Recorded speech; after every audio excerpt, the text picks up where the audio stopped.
Do you trust Tom Homan? Well, look, this is a tough one. And then what I said to folks here, and folks on the street were saying this, and I agree with them, is that I said Tom Homan is more of a professional. But the fear I have with that is it we going to get more of the same, but more efficient? All right. Governor Tim Walz weighing in on the change in leadership for the Trump administration's ICE operations in his state. Meanwhile, there is more contradictory information coming out of the Department of Homeland Security, with the agency now claiming the agents who shot and killed Alex Preddy have been on administrative leave since Saturday. It comes as the Department of Justice is racking up legal losses in Minnesota's federal courts amid challenges to immigrant detentions. MS Now senior legal reporter Lisa Rubin will join us in just a moment. Plus, we'll go through an alarming FBI raid yesterday in Fulton County, Georgia, tied to President Trump's fixation on his 2020 election loss to Joe Biden. Another concerning angle to that story, Director of National Intelligence Tulsi Gabbard was with agents as they carried out the search warrant, raising questions about why she was there and prompting sharp criticism from the vice chair of the Senate Intelligence Committee. And we'll bring you the big moments from Secretary of State Marco Rubio's testimony yesterday defending the administration's capture of then Venezuelan President Nicolas Maduro. A lot going on this morning. Good morning and welcome to Morning Joe. It is Thursday, January 29th. A lot of different angles across the country to get to, Willie. But I think we still continue our top story being right out of Minnesota. Yeah, without question. As you mentioned, Homeland Security now says 2 officers who shot and killed Alex Preddy on Saturday were immediately put on paid administrative leave. We've been wondering about that. That's according to an official with direct knowledge of the situation. The administrative leave was for 3 days with the option for the officer to take additional time off. The official said the agents since have met with a mental health professional. That's Border Patrol's standard operating procedure for any employee involved in a fatal incident. Both officers will be placed on desk duty upon their return as the investigation continues. That's also per policy. But it's still unclear if they now have returned to work. This all contradicts what former Border Patrol Chief Greg Bavino said on Sunday, telling reporters the officers involved were still working, but had been moved out of Minneapolis. For more on this, let's bring in the co-host of our 9 a.m. hour, staff writer at The Atlantic, Jonathan Lemire, MS Now senior legal reporter and former litigator Lisa Rubin, and MS Now investigative reporter Mark Santia. Good morning to you all. Mark, let's start with you on this question that we've been asking yesterday. Where are these officers? Are they still out on the streets of Minneapolis? The answer in the immediate aftermath of the shooting was no. Are they back on the streets now is the question. Yes, so one official, Willie, with direct knowledge told us if those agents return to work, it would be modified duty, meaning we were told they would not have field work. So it would be desk duty. It would not be out in the community. That's as this investigation continues. So that's what one official with direct knowledge told us. They said they were placed on paid administrative leave. They were offered, or the 2 agents who fired shots did meet with a health professional. And again, as you said, that's standard operating procedure for the Border Patrol. The other officers, the other agents who were at the scene, they were also offered the ability to meet with a mental health professional. But as of right now, the 2 officers who fired shots were told they are not in the community. They're not working field work. If they are back, they'll be at the desk, modified duty. Now, also yesterday, the president and the mayor of Minneapolis back and forth on social media. The mayor taking to X, saying the job of our police is to keep people safe, not enforce Fed immigration laws. I want them preventing homicides, not hunting down a working dad who contributes to Minneapolis and is from Ecuador. The president on Truth Social said, quote, in part, surprisingly, Mayor Jacob Frey just stated that Minneapolis does not and will not enforce federal immigration laws. That's after having a very good conversation with him. Could somebody in his inner sanctum please explain that statement is a very serious violation of the law and that he's playing with fire? But, Willie, this is something that we're seeing across the country, different sanctuary cities. This is not specific to Minneapolis, L.A., New York. The local police will work with the feds on guns, on drugs, on different task forces. But they draw the line when it comes to immigration enforcement. LAPD telling us just last week that they'll stand a perimeter, they'll make sure that people are safe, but they don't interact. And they also told us they don't know when these federal operations happen. The local police aren't given a heads up. There's no courtesy call. Many times you'll hear that on a search warrant, just a heads up, hey, they're going to be on Smith Street. They don't get that. They don't have that with federal immigration enforcement, and they keep their distance. So this is not specific. And by the way, it's not just the mayor and the governor saying, ICE, please stay away. It's the police chief in Minneapolis who said, please, you've been here, you've wreaked havoc on our city. Please leave. Back to the administrative leave, it does raise the question again, why the top of these operations just giving out bad information, which Greg Bovino sort of defiantly in the hours after said, yeah, these guys are still out working. Was he lying about that? Did he not have good information about that? Why, as we've heard from Kristi Noem at the top, this is a domestic terrorist, came to massacre people, all not true in the end. Why would Bovino say that in those early hours? Yeah, that I don't have an answer for. I think what we're hearing from different sources in the agency is sometimes Bovino will move on sort of Bovino's own pace, Bovino's own time. But before press conferences come out, before messaging comes out, usually what we've seen in law enforcement is there's a meeting. People sort of compare notes. In this situation, and we've seen multiple times, that doesn't happen. Mika? Well, and Willie, to your point, Bovino's bad information, and that's being kind.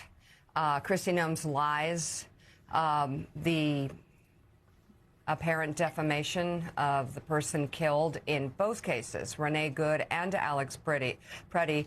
What that does, that rush to judgment and the defamatory statements, it destroys the public trust. Most members of the public, if they follow the news closely or if they're busy, they understand the need for an investigation before you make such a disgusting statement about a person. And back to being on administrative leave, that would have helped to let the public know that the two shooters in the case of Alex Preddy were taken out of the field. But of course, that wasn't given to the public until now, which leads me to ask, Mark, what about the ICE agent who killed Renee Good, who apparently had been traumatized in an incident months before where he was hit by a car and severely injured and was a little upset, according to the Vice President of the United States. That was his excuse for the guy pulling the trigger. He was a little upset and thought maybe the car was going to hit him. Why was he out in the field, and is he out in the field? What do we know about him? We're waiting to hear more about him, Mika. We did reach out with that specific incident. Still waiting to hear back on that. Every agency, we're told in the federal government, they have different standards, different rules as far as if their agent or officer engages in deadly fire, deadly force. So we know for Border Patrol, that's an immediate administrative leave for 3 days. Again, so we're still waiting to hear back on the federal officer who killed Renee Good, and we're hoping to get that today. Meanwhile, when it comes to immigration detention hearings in Minnesota federal courts, Lisa has been part of the MS Now team reviewing those cases. And of the 61 that came before judges last week, the Department of Justice and Immigration Enforcement lost all but one. So, Lisa, what are we talking about specifically here? What kind of cases are these? We're talking about what's called habeas cases, and technically that means basically a petition to be released. We're talking about immigrants who were detained, almost all of them as part of Operation Metro Surge. And our colleague Fallon Gallagher and I had this idea. We know that what's been happening on the streets of Minnesota is extraordinary. And we have seen some high-profile cases, including the one brought by Minnesota and the Twin Cities, to block the continued operation of Metro Surge. But what else is going on in those courts? So we took a look at the habeas cases decided over a one-week period. As you noted, there were 61 of them. And 60 of them, the immigrants won. And what they won was either their release in 40 of these cases, or they got an order from a judge saying, you have to have a bond hearing for these people. If you don't have a bond hearing, you must release them in X number of days in some of the cases. But 40 of the cases, 40 of these 61 cases, you have federal district judges in Minnesota saying this person must be released Why? Because either there was no administrative or judicial warrant when you arrested them, you didn't give them the hearing to which they were entitled by due process, and in many of the cases that we saw, Willie, I think these are the most heartbreaking of all. People had reason to be in the country lawfully. We found one case of someone who is a DACA recipient. That's the Deferred Action for Childhood Arrivals, or the Dreamer cases. We had one DACA recipient. We had someone who had a determination that they were a victim of violence under the Violence Against Women Act and therefore had authorization to work and remain in the country lawfully. We also found instances where people were taken literally as they were going to pick up medication. There was one woman, a Kenyan woman, went to a CVS to pick up her seizure medication, taken right there. And in all of these cases, judges of both political stripes, of varied professional backgrounds, are saying this is enough, this may not happen. We were shocked at both the quantity and the results of this body of cases. And Lisa, it's so important to highlight these individual cases, these human stories, as you say, to put a real face on what is happening there.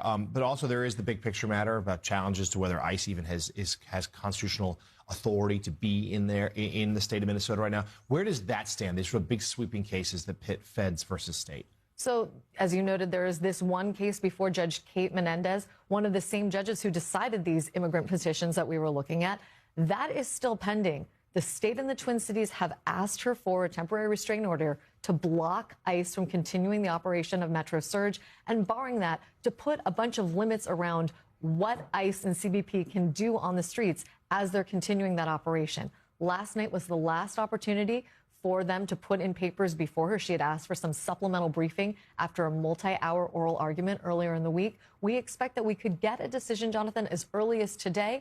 But she said earlier in this week, please do not mistake the time I take writing this opinion for any less of a sense of urgency on my part. Because it's so important that I get it right, I am going to take the time I need to make sure that I do. Lisa, on these 60-some cases that you looked at in Minneapolis, I'm just looking down a list of them, and we're talking about procedural matters of no warrants and not acting correctly, but also it's just underlines the point that they're not going after the worst of the worst as promised. These are not, this list anyway, these are not murderers and rapists. No. These are DACA recipients. These are asylum seekers. This is a Kenyan woman going to CVS to get her seizure medication. The list goes on and on and on. This is not a list of the worst of the worst. Yeah, I was going to say, we found one case where the judge said no. And that was a case where the person had come here lawfully, they had refugee status, they had entered the United States legally, and then they committed real crimes. They had convictions for aggravated robbery and for first-degree assault. That is a person to whom the judge said, no, I'm not going to release you. What is going on here is, in fact, lawful and constitutional. But by and large, repeatedly, we see situations where the judges are saying no criminal history. The circumstances of the person being taken off the street is not lawful. To me, this underscores much of what we are seeing from our reporting on the streets and what we're hearing from the men and women on the street that folks like Alex Tabbitt and Jacob Soboroff have been talking to. When they say they're out on the street protesting because ICE is doing something wrong in their community, this body of cases seems to underscore that point. Great reporting here. Thanks so much for bringing it to us. MS Now senior legal reporter Lisa Rubin, thank you. MS Now investigative reporter Mark Santia, thank you for your reporting as well. Mika? Let's bring in MS Now senior political and national reporter Jacob Soboroff, who joins us live from Minneapolis. And Jacob, you spoke with Minnesota Governor Tim Walz. What did he tell you? Yeah, Mika, the big question, I think, on the ground here is what will the arrival of Tom Homan, one of the architects of the family separation policy during the first Trump term, portend? Will it be an operational shift from Greg Bovino's literal throwing of tear gas canisters, of killing of American citizens, of terrorization of the people of the city of Minneapolis and St. Paul as well? And so that's where I started with Governor Walz when I went to see him for his first sit-down interview since the killing of both Renee Nicole Good and Alex Preddy. We had a wide-ranging conversation, but I wanted to start with Homan. Here's a little bit of what he said. Do you trust Tom Homan? Well, look, this is a tough one. And then what I said to folks here and folks on the street were saying this, and I agree with them, is that I said Tom Homan is more of a professional. Tom Homan called me, not something Bovino or Noam would ever do. But the fear I have with that is it we going to get more of the same, but more efficient at this oppression. Well, he's more one of the oppression. most extreme people when it comes to immigration Yeah. policy in the federal That's government. right. And I think that's the fear. I think right now, though, that Tom Homan's taking his marching orders from the president. And what I understood, and the reason that I believe there's an opportunity for something to do here, because just to be very clear, what the White House wants is for these scenes on the streets to stop, because it's tanking their approval ratings. And according to the president, it looks bad. If Tom Homan does anything here that makes that continue on, the president's going to be on him. I think that there's a lot of people who are very skeptical, obviously, about Tom Homan's arrival here, given his track record, given what he said to me on the second day of the raids here in Los Angeles when they started in June, that someone was going to die. And not only has someone died, 2 American citizens have died, as have many migrants in some of these operations from California all the way across the country. And Donald Trump has backed up Tom Homan all along. They stood side to side at the Republican National Convention. Tim Walz had the opportunity to speak with the President of the United States, as you guys know. And I want to know a little bit more about what that conversation sounded like. Here's what Governor Walz told me.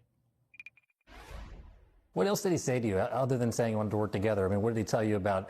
What did you talk about? He told me that he doesn't understand what's wrong with Minnesota. I don't know what's wrong with you people. I said, nothing's wrong with Mr. President. We're one of the most effective states and one of the best places to live. And he told me that, well, look, Tim, we did this in New Orleans. We did it in Louisville. There's no problems. And I said, you didn't kill anybody in Louisville or New Orleans. And the operation here looks very different from that. And then he told me it was successful in Venezuela. He talked to you about Venezuela. He did. I'm not sure what gave him the indication that at this point in time what's happening to my state, that I'm interested in Venezuela, but he told me how well that went. Which really was strange to me was he saw an operation in Venezuela against a foreign nation in the same context he saw an operation against a U.S. state and a U.S. city. I thought that was a fascinating bit of information about that phone call shared by Governor Walz, that, Mika, that the President of the United States, in his estimation, is looking at Minneapolis and St. Paul and the operations here, just like the ones he conducted in Venezuela using the U.S. military, as if this city in the Midwest is some sort of foreign target in a foreign country. Yeah. You know, that's, again, brings us back to the question, what's wrong with Minnesota, which is absolutely ludicrous, Jacob. I mean, if you, I think what Minnesota is asking for at the very, very least is that ICE follows the law, that ICE coordinates with local officials, that ICE lets the state investigate what happens in their state, especially when U.S. citizens are murdered on the street. And what's wrong with Minnesota? I don't think there's anything wrong with Minnesota. I think there might be something wrong with ICE. I think that's what everyone's concerned about here. And if you look at the reporting that you've done, what judges have ruled, federal judge said, please don't destroy the evidence. Well, how about give the evidence to the state so they can do an investigation? Carol Lennox reporting that Minnesota's chief judge says that ICE has violated court orders more times this month than some federal agencies have in their entire existence. The problem's not Minnesota, Mr. Homan. And, I mean, Tom Homan has a history of doing a job like this under different administrations. He has the capacity to do it well. The question is, will he? And what did you get from that interview in terms of, you know, is his intention to change the procedures that are playing out across the state, that are inciting fear, violence, chaos, or are we going to see more of the same? My sense is more of the same. I think that this is a change of personnel, not of policies and procedures, unfortunately.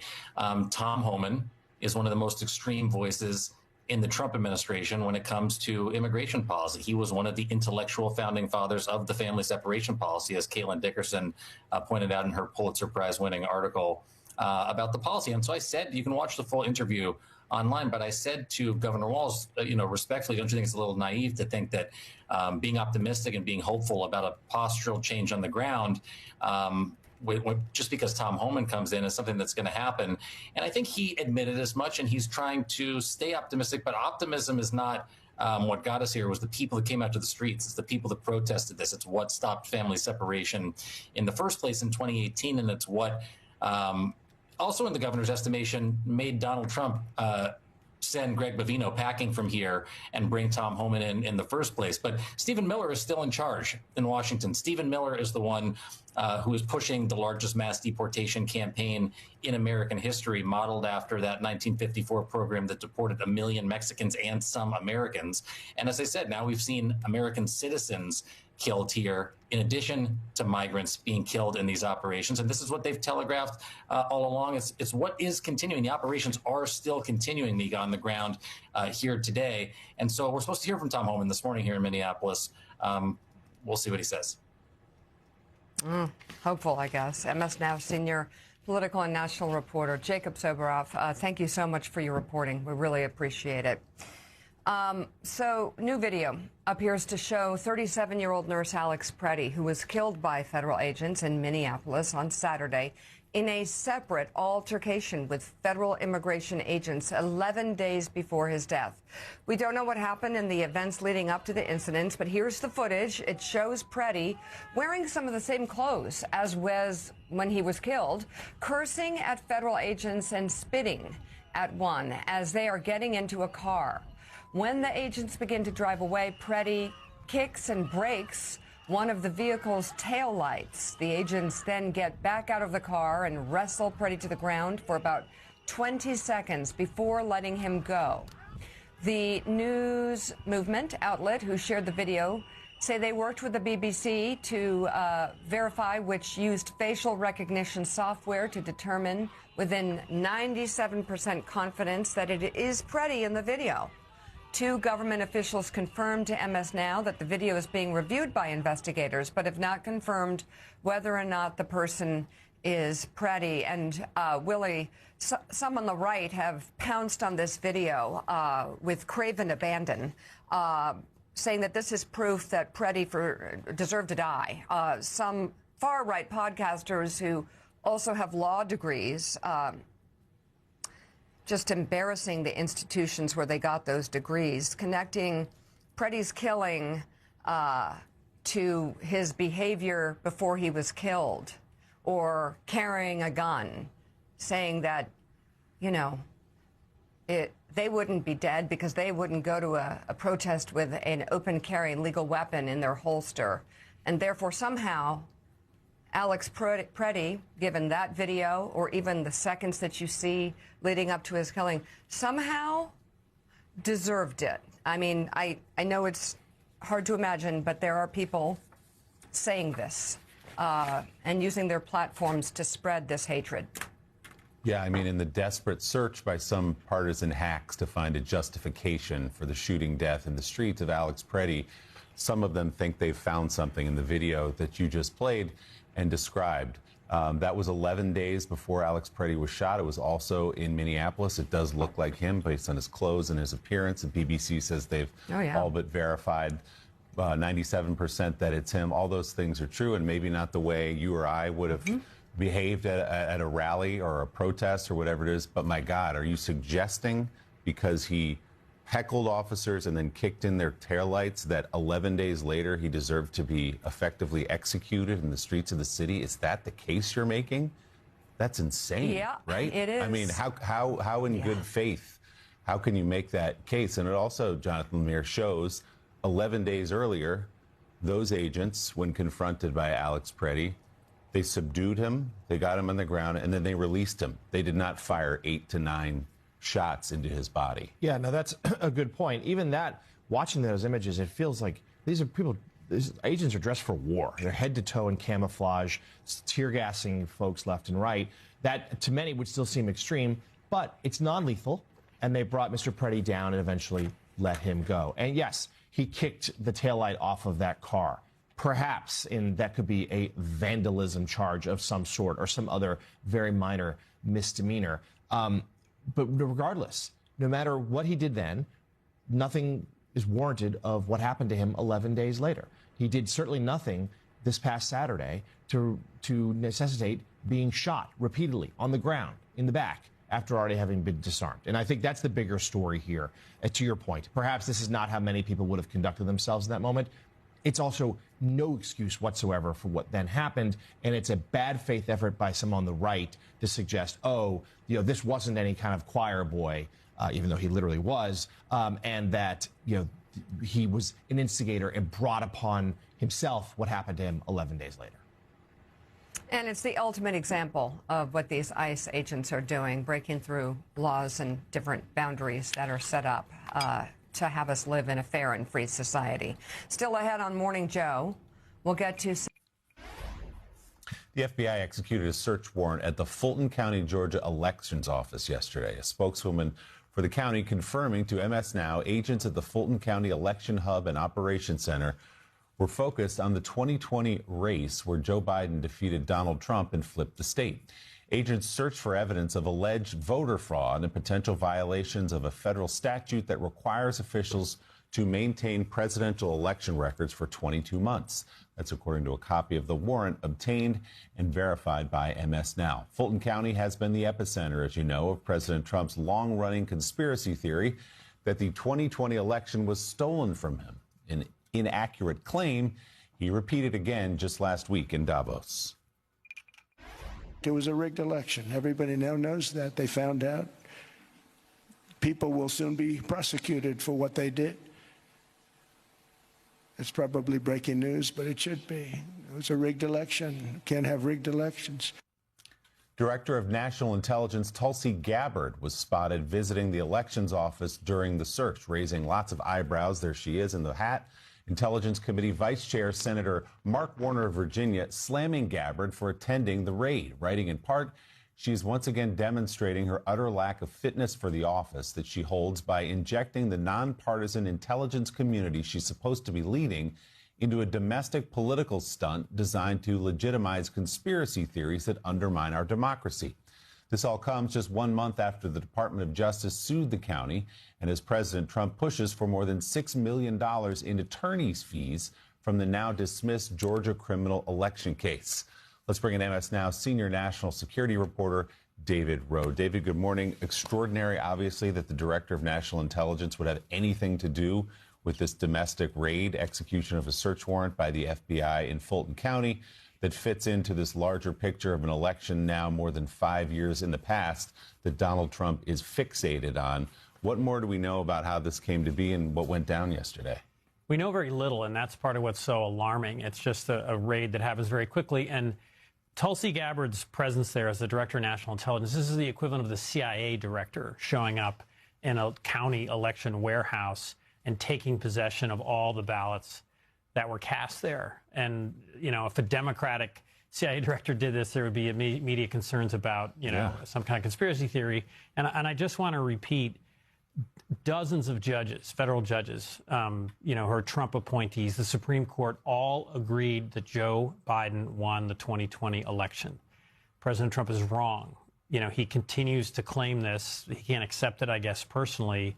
And so it's just extraordinary that we're back at this point. And the target of their ire is the Republican Secretary of State, Brad Raffensperger, who received a phone call from Trump asking him to find votes. So these are Republicans that are, saying these are, this is the results of the election. And you have the federal government coming in. There's a state law that bans Brad Raffensperger, the Secretary of State, from turning over these voter records, the privacy information of Americans that should not go. That's states' rights, a big Republican credo.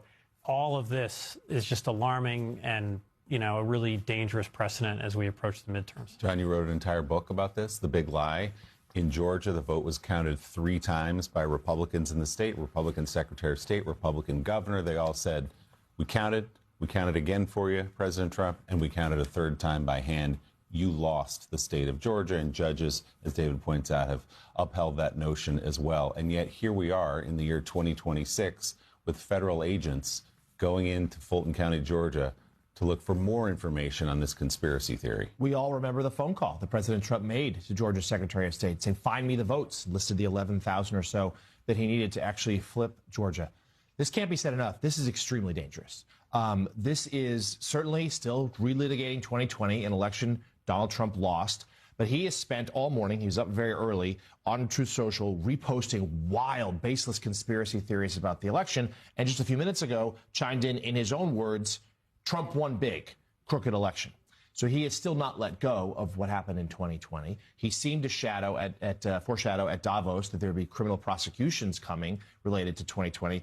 And David Rode, my question to you is, sure, this is about 2020, but for many, the alarm bells are going off because this is actually about 2026 and 2028. You know, twin this with Pam Bondi's letter to Minnesota earlier this week saying, we want your voter rolls. Now there's access here. There's growing concern among Democrats, among voting rights advocates, and those, frankly, who just care about our democracy, that this administration is going to try to put their thumb on the scale for these upcoming elections. And what they'll do is sort of question the results. In many states, there'll be legal battles, and they'll look for a friendly judge that will throw it out, a Trump appointee. And most Trump appointees have actually, have ruled in the right way in these election cases, the factual way.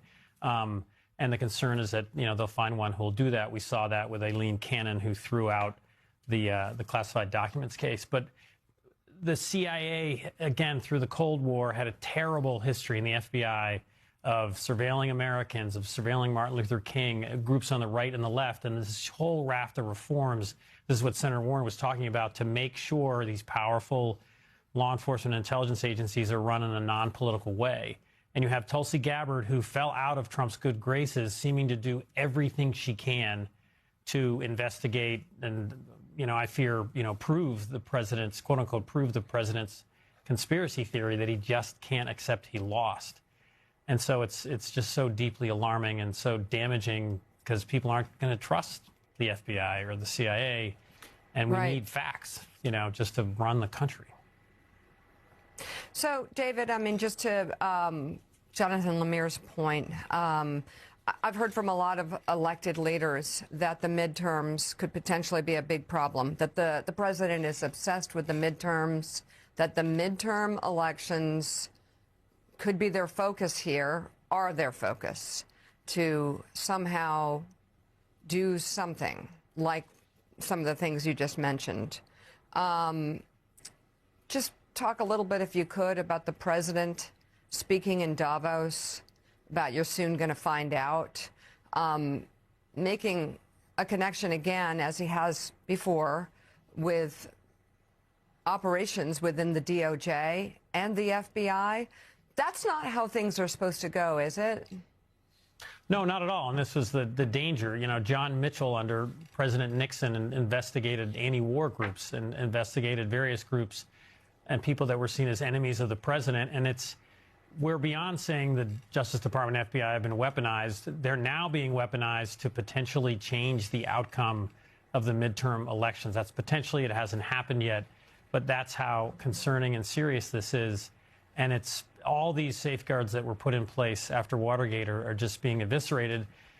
And look, because one man, President Donald Trump, cannot accept that he lost the 2020 election. That's just the reality, I think, that we face here. All right, David, thank you. Coming up, the Federal Reserve will leave interest rates unchanged for the first time since July.